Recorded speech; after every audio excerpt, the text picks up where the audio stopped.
un peu à l'idée de la loi Evin en son temps, de dire qu'il y a des produits qui sont mauvais pour la santé, dont on ne devrait pas faire la publicité, en l'occurrence l'alcool ou le tabac, et donc qu'on devrait pouvoir étendre aujourd'hui pour répondre à la crise climatique et environnementale, ce type de logique à d'autres produits, et notamment des produits très très impactants pour l'environnement. Est-ce que selon vous, la publicité pousse à la surconsommation ? Il faut savoir que ça s'inscrit dans un contexte où, depuis près d'un siècle, on a quand même une théorie économique qui a été fondée sur l'idée que la pub ne peut pas pousser à la surconsommation presque par nature. Cette vision des choses n'est pas si évidente, et il existe depuis longtemps aussi une analyse alternative qui montre que la publicité peut conduire à une consommation en volume plus important que ce qu'elle aurait été s'il n'y avait pas eu ces campagnes de publicité. On nous parle de l'ère de la sobriété et de l'urgence climatique. Est-ce que notre modèle économique qui est fondé donc sur la croissance de la consommation,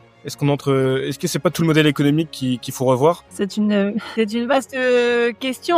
Ce qui est certain, c'est qu'on a aujourd'hui un modèle économique où les entreprises sont poussées à produire à grande échelle et à utiliser la communication commerciale pour écouler ce qu'elles produisent, et donc susciter des besoins par cette communication commerciale. On l'a dit, ça permet aussi d'accélérer le rythme de renouvellement d'un certain nombre d'équipements, là où les ménages sont déjà en grande partie suréquipés. On le constate à tous les niveaux. L'autorégulation n'a absolument pas fonctionné jusqu'à présent, tant en termes de régulation des contenus qu'en termes de limitation des dépenses publicitaires pour les produits néfastes qui polluent ou qui sont mauvais pour la santé. Donc ça pousse à pouvoir travailler plus d'heures, faire des heures supplémentaires ou ce genre de choses pour avoir un budget supérieur pour pouvoir consommer davantage. C'est le principal phénomène explicatif de la surconsommation dont on parlait.